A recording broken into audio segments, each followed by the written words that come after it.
মাননীয় স্পিকার, দেখেছি সেখানে কিভাবে প্রাইমারি স্কুলের কথা যদি বলি, আমি যেখানে থাকতাম তার আশেপাশে প্রাইমারি স্কুল ছিল, সেজন্যই সেটি বেশি চোখে পড়তো। সকালে এবং বিকালে যদি কোথাও বেরোতাম, দেখতাম যে বাচ্চারা যাচ্ছে, দেখতাম বাচ্চারা কি সুন্দর কাপড় চোপড় পরে যাচ্ছে, পায়ে জুতো, মোজা, সুন্দর শার্ট প্যান্ট, যার যেটি স্কুল ড্রেস সেটি পরে যাচ্ছে। মাননীয় স্পিকার, মনের মধ্যে একটি কষ্ট হতো যে আমার দেশের প্রাইমারি স্কুলের বাচ্চারা কবে এরকম সুন্দরভাবে স্কুলে যাবে। মাননীয় স্পিকার, প্রাইমারি স্কুলের টিচার দুই চারজন যাদেরকে চিনতাম, দেখতাম যে তারা কি সুন্দরভাবে বাচ্চাদেরকে ক্লাসে শিক্ষা দান করছে। মাননীয় স্পিকার, আজকে এই সংসদকে আল্লাহ রাব্বুল আলামিন রহমত করেছেন এবং সে কারণেই মাননীয় স্পিকার আমাদের পক্ষে সিদ্ধান্ত নেওয়া সম্ভব হয়েছে। আমরা সেদিন যেই প্রত্যাশাটি, মনের মধ্যে যে আশাটি ছিল, আল্লাহ চান তো এই আশা আমরা ইনশাল্লাহ পূরণ করতে পারবো। সেজন্যই এই সংসদে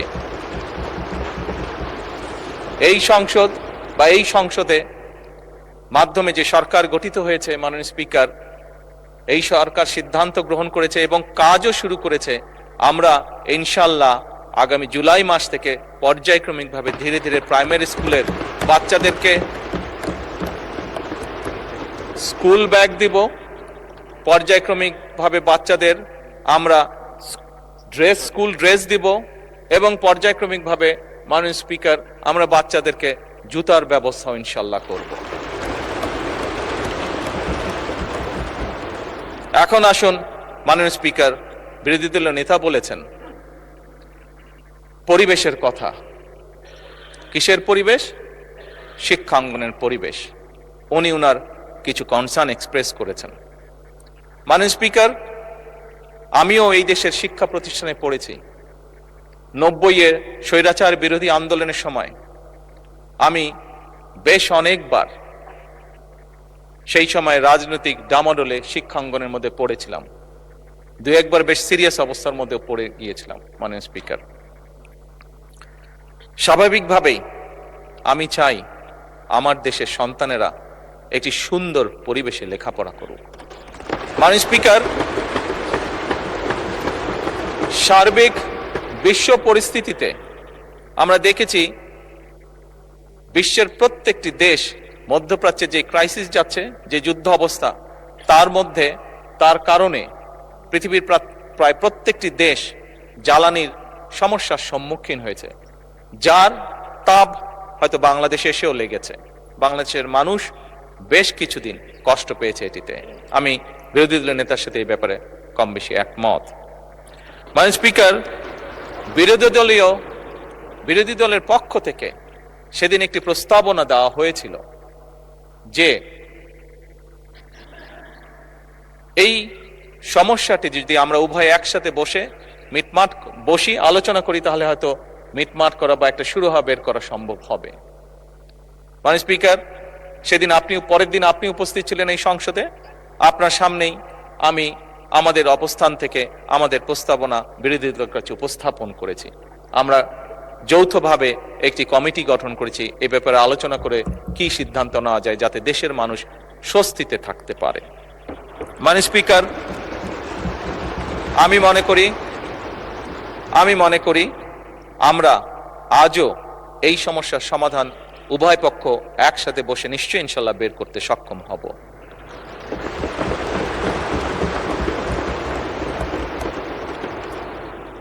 মাননীয় স্পিকার, যে কথাটি একটু আগেই বলেছি, অনেকদিন বাধ্য হয়ে বিদেশে থাকতে হয়েছিল। এছাড়াও এর আগে যখন দেশে ছিলাম, মাননীয় স্পিকার, দলীয়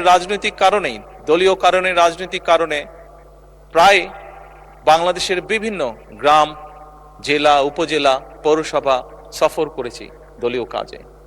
মাননীয় স্পিকার, সেই সময় দেখেছি এবং সেই সময় দেখে আমার কাছে মনে হয়েছে যে এই দেশে আমরা যত পরিকল্পনাই গ্রহণ করি না কেন, মাননীয় স্পিকার, এই পরিকল্পনাগুলোকে যদি সফল করতে হয়, দেশের অবস্থার যদি পরিবর্তন করতে হয়, মাননীয় স্পিকার, তাহলে আমাদের এই টোটাল জনসংখ্যার অর্ধেক যারা, তাদেরকে আমরা যদি অবজ্ঞা করি, পেছনে ফেলে রাখি, তাহলে কোনোভাবেই সেটি সম্ভব নয় মাননীয় স্পিকার।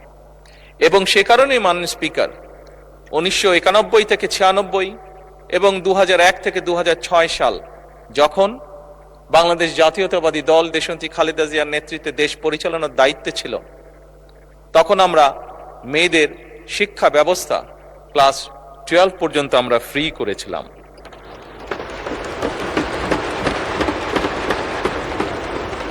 মাননীয় স্পিকার, সেজন্যই এই নারী সমাজ যাতে দেশ গঠনে আরো বেশি ভূমিকা রাখতে পারে, সেজন্যই বর্তমান সরকার সিদ্ধান্ত গ্রহণ করেছে, পরিকল্পনা নিয়েছে যে আমরা মেয়েদের স্নাতক বা ডিগ্রি পর্যন্ত আমরা শিক্ষা ব্যবস্থা ফ্রি করব। এবং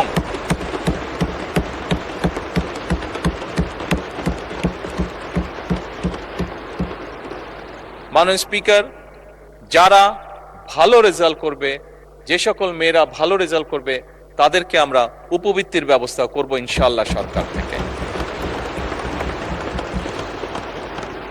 মাননীয় স্পিকার, শুধুমাত্র লেখাপড়াই নয়, মেয়েদেরকে, নারীদেরকে যদি আমরা অর্থনৈতিকভাবে স্বাবলম্বী করে গড়ে তুলতে পারি, তাহলে দেশকে আরো দ্রুত সামনের দিকে এগিয়ে নিয়ে যাওয়া সম্ভব।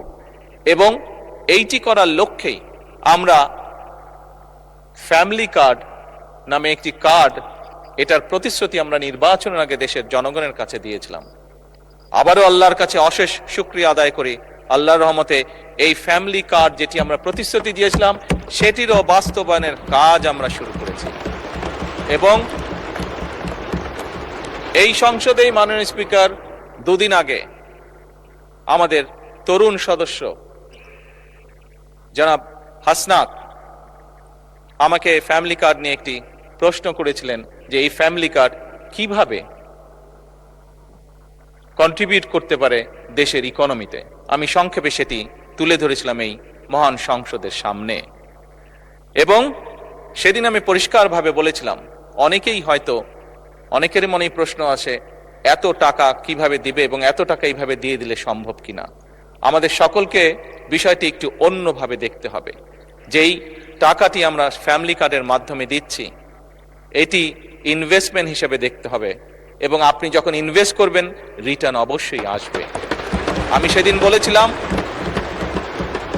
মাননীয় স্পিকার, আমি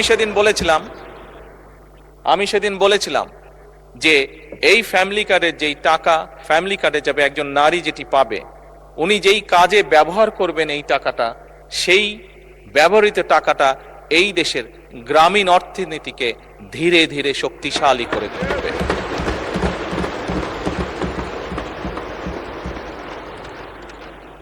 মাননীয় স্পিকার, মাননীয় বিরোধী দলীয় নেতা ওনার নির্বাচনী এলাকা সম্পর্কে একটি কথা বলেছেন, বেশ কিছু বিবরণ দিয়েছেন। এই সংসদে আজকে দাঁড়িয়ে আমি আমার অবস্থান থেকে পরিষ্কারভাবে বলতে চাই, অনুরোধ জানাবো মাননীয় বিরোধী দলীয় নেতাকে, মাননীয় বিরোধী দলীয় নেতা, আমি যে মন্ত্রণালয়ের অধীন কাজ, আমার পাশেই সেই মিনিস্টার সাহেব বসে আছেন।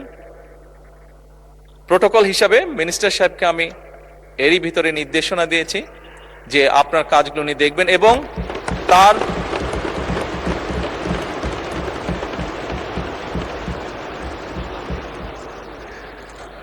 বিরোধী দলীয় উপনেতা বোধহয় কিছু বলতে চাইছেন, কোনো অসুবিধা নেই।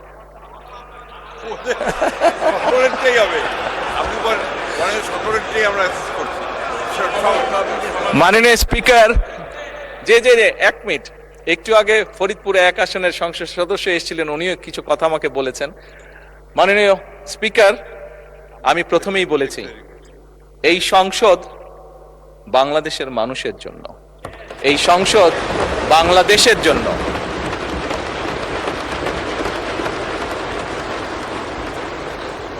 মাননীয় স্পিকার, যে কথাটি বলছিলাম, আমি বিরোধী দলের নেতা এবং উপনেতা, স্বাভাবিকভাবে যেহেতু ওনারা নেতা এবং উপনেতা, স্বাভাবিকভাবে লিডার তো কিছুটা প্রায়োরিটি পাবেই।